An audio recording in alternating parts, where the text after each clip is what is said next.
अभी गर्मी बहुत तेज़ होने लगी है, दिन ब दिन टेम्परेचर बढ़ता ही जा रहा है। 9-10 बजे इतनी तेज़ धूप हो जाती है कि बाहर निकलने का मन ही नहीं करता। तो आप देख सकते हैं मैंने अंदर किचन से ही वीडियोज़ ली थी, बाहर कितनी तेज़ धूप थी। और लंच बनाने से पहले मन किया कि चलो कुछ ठंडा-सा बना लेते हैं। तो बस मैंने बनाना शेक बनाना शुरू कर दिया था। मेरे पास बनाना पड़े थे, मैंने कहा चलो इनका शेक बना लेती हूँ। और मिक्सी में डाले मैंने 2 केले और दूध, और थोड़ा-सा डाला मैंने गोंद कतीरा। ये गोंद कतीरा होता है ना, जो हमारे पेट और हमारी बॉडी के लिए काफ़ी अच्छा होता है। तो गर्मियों में आप इसे ज़रूर से अपने किसी भी ड्रिंक में ऐड कर सकते हैं, कोई शेक वगैरह या नींबू पानी, ग्लूकोज़ कुछ भी पिएँ, कोई ठंडाई वगैरह तो डाल के पिए ना, बड़ा अच्छा होता है ये हमारे पेट के लिए। तो बस मैंने भी इसमें डाल दिया था शेक में, क्योंकि ना बच्चे ऐसे नहीं ऊपर से डालो तो उनके मुँह में आता है ना, तो वो करते हैं मुँह में क्या आया, तो वो मैंने मिक्सी में डाल दिया था, तो वो अच्छे से उसमें घुल गया था। तो पता नहीं चला बच्चों को कि क्या डाला है क्या नहीं, और उन्होंने अच्छे से पी भी लिया था। और फिर मैंने बनाना शुरू कर दिया था लंच। आज स्पेशल लंच बन रहा था। स्पेशल लंच में बन रहे थे मेरे फेवरेट और बच्चों के फेवरेट भी हैं राजमा चावल, जो कि हमें काफ़ी अच्छे लगते हैं। मेरे तो राजमा चावल फेवरेट हैं। जो मेरे हस्बैंड हैं ना, उनको बिल्कुल भी राजमा कम ही पसंद है। तो जब वो नहीं होते ना, तभी हम राजमा चावल बनाते हैं, वरना से वो होते हैं तो नहीं बनाती। जब उनको अच्छा नहीं लगता तो फिर क्या ही बनाना। तो बस स्पेशल लंच बनने की तैयारी शुरू हो गई थी। और मैं ना काम करते करते ही मैंने पहले राजमा में 1-2 सीटी लगा दी थी, और फिर मैंने कहा चलो बना के तैयार कर देते हैं। तो जो राजमा मैं बनाती हूँ ना, उसमें टमाटर थोड़े मैं ज़्यादा लेती हूँ और प्याज कम। प्याज को ना मैं काट के डालती हूँ, और टमाटर को पीस के, और टमाटर को पीस के प्याज को काट के डालना बड़ा टेस्टी अलग सा बनता है कुछ। और आप भी ट्राई करना, प्याज को काट के बारीक बारीक और टमाटर की प्यूरी उसमें डाल के बड़ा टेस्टी बनता है। तो बस मैंने जल्दी से जल्दी लंच बनाने की तैयारी शुरू कर दी थी। और वैसे भी ना गर्मी इतनी ज़्यादा हो गई है कि अब बच्चे रोटी खाते ही नहीं हैं। उनको ऐसा लगता है कि कुछ हल्का-फुल्का ही दे दो। तो मैंने कहा चलो चावल फिर भी ठीक है, बना देती हूँ। और मैं इसलिए उनके लिए चावल बना दिए थे। और गर्मियों में होते हैं ना, सब्जियों के ऑप्शन ज़्यादा नहीं होते, वही लौकी, कद्दू या भिंडी, करेले, जो कि छोटे बच्चे तो बहुत नाक चढ़ाते हैं, नहीं खाते। तो दाल चावल या कढ़ी चावल, राजमा चावल या ऐसी कुछ बना लो तो बच्चे खा लेते हैं। तो मैं ज़्यादातर गर्मियों में चावल ही बनाती हूँ। और ये लिए थे मैंने छोटे वाले राजमा, वाइट वाले होते हैं ना, वो वाले। और बस फिर मैंने रख दी थी कढ़ाई, और उसमें डाल दिया तेल राजमा बनाने के लिए। मैं ना कोई भी सब्ज़ी बनाती हूँ तो सरसों के तेल में ही बनाती हूँ। रिफाइंड वगैरह मैं कुछ भी यूज़ नहीं करती। मैं सिर्फ़ सरसों के तेल में ही सब्ज़ियाँ बनाती हूँ, जो कि काफ़ी अच्छे होते हैं। रिफाइंड वगैरह हमें बहुत कम ही यूज़ करना चाहिए। तो जितना हो सके आप सब्ज़ी सरसों के तेल में ही बनाएँ। और राजमा के साथ मैं बनाऊँगी जीरा राइस। मैं रोटी नहीं बनाऊँगी, सिर्फ़ चावल ही बनाएँगे। तो बस मैंने अच्छे से तेल गर्म हो गया, उसमें मैंने जीरा डाल दिया और हींग डाल दी थी। पहले ना मैं भी ऐसे प्याज और टमाटर, इन सबको ना मिक्सी में पीसने के बाद ही राजमा बनाती थी। तो जो सब्ज़ी है ना, बड़ी हैवी सी हो जाती थी, ग्रेवी ज़्यादा हो जाती थी उसमें। तो फिर मैंने ऐसे ही रील्स में कहीं देखा इस तरीके से बनाने का आइडिया, तो मैंने कहा चलो इस तरीके से ट्राई करते हैं। तो जो कि मुझे बहुत अच्छा लगा, और काफ़ी अच्छा ईज़ी बन जाती हैं जल्दी से। और फिर मैं ऐसे ही बनाने लगी। तो बस मुझे ऐसे यही तरीका सबसे अच्छा लग गया, तो मैं तो अब ऐसे ही बनाती हूँ।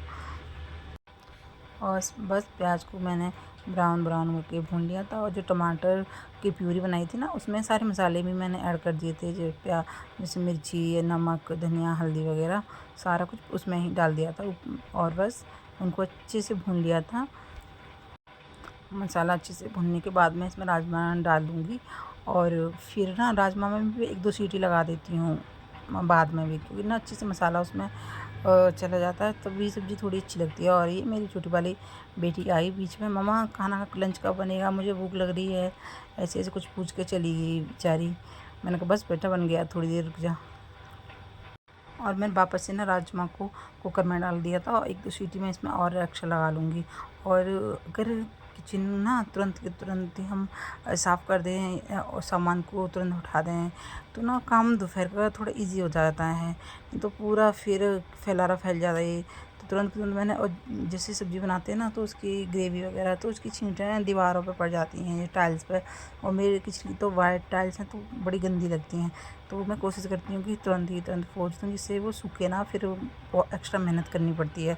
तो बस जब तक मैंने दूसरा कुकर भी रख दिया था चावल के लिए, और उसके बाद मैं सैलेड भी काट लूँगी साथ के साथ बच्चों के लिए, अपने लिए भी, बच्चों के लिए भी। गर्मी है भाई, सैलेड तो ज़रूर से हमें खाना चाहिए जितना हो सके। और बस मैं खीरा काट रही थी, इतने में ना जो कुकर था मैंने उसमें थोड़ा सा घी डाल दिया था। और जीरा राइस ना ऐसे घी में बनाओ तो बड़े अच्छे बनते हैं, काफ़ी अच्छी खुशबू आती है और बनते समय। तो बस मैंने एक बात बताऊँ, मेरे बच्चे ना खाना खाएं चाहे ना खाएं, पर सैलेड वो अच्छे से खा लेते हैं। पर्सनली खीरा खीरा तो मैं कभी ऐसे ही काटती हूँ तो आ जाती हैं बीच में, मम्मा खीरा काट रहे हो, मैं दे दो। तो बस वो ऐसे ही ले जा के खाती रहती हैं। अब पर मैंने सोचा चलो इतने में चावल वगैरह बन रहे हैं, इतने में अपना सैलेड काट के फ्री हो जाती हूँ, तो साथ के साथ किचन की भी सफाई हो जाएगी, और जो भी एक्स्ट्रा बर्तन हुए हैं उनको भी मैं धो के रख दूँगी।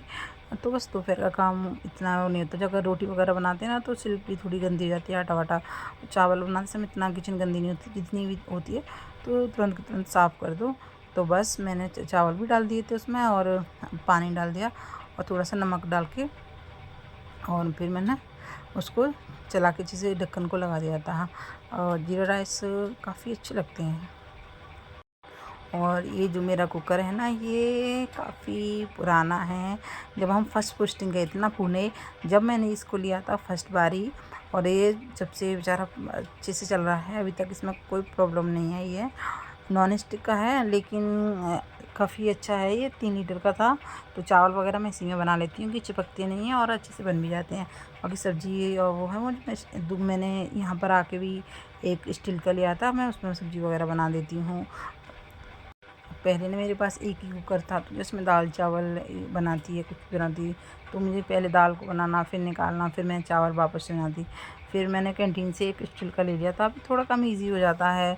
हाँ, बर्तन तो एक्स्ट्रा हो जाते हैं, दोनों दो कुकरों को साफ़ करना, लेकिन जल्दी से उधर राजमा बन गए, इधर चावल बन गए, ऐसे हो जाता है।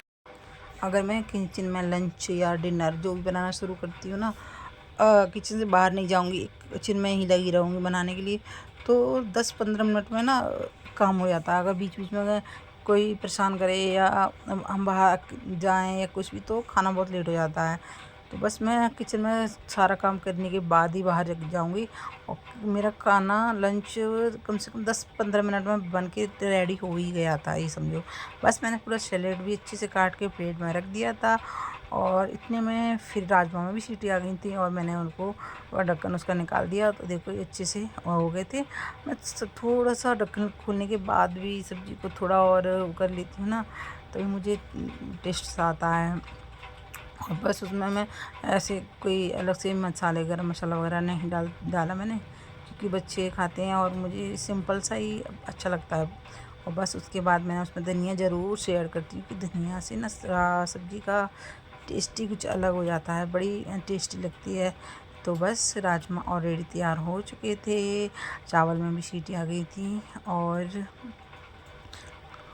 लंच ऑलमोस्ट डन हो चुका था।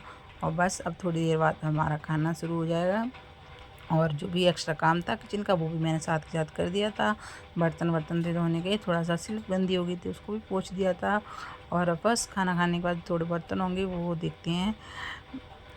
मेरे से ना खाना बनाने से पहले कितना भी काम कर लेती हूँ मैं, जब मैं खाना खा लेती हूँ ना, मेरे से कोई काम नहीं होता, मुझे बहुत ज़्यादा आलस आता है। तो मैं सोचती हूँ जितना हो सके मैं पहले कर लूँ, उसके बाद तो ना मेरे पास एक भी बर्तन होगा मैं वो शाम को ही धोऊँगी, मेरे से नहीं धोया जाता। तो बस चावल ऑलमोस्ट डन, खाना रेडी हो गया। और आपको मेरी वीडियो कैसी लगी, प्लीज़ लाइक और कमेंट ज़रूर से कीजिएगा।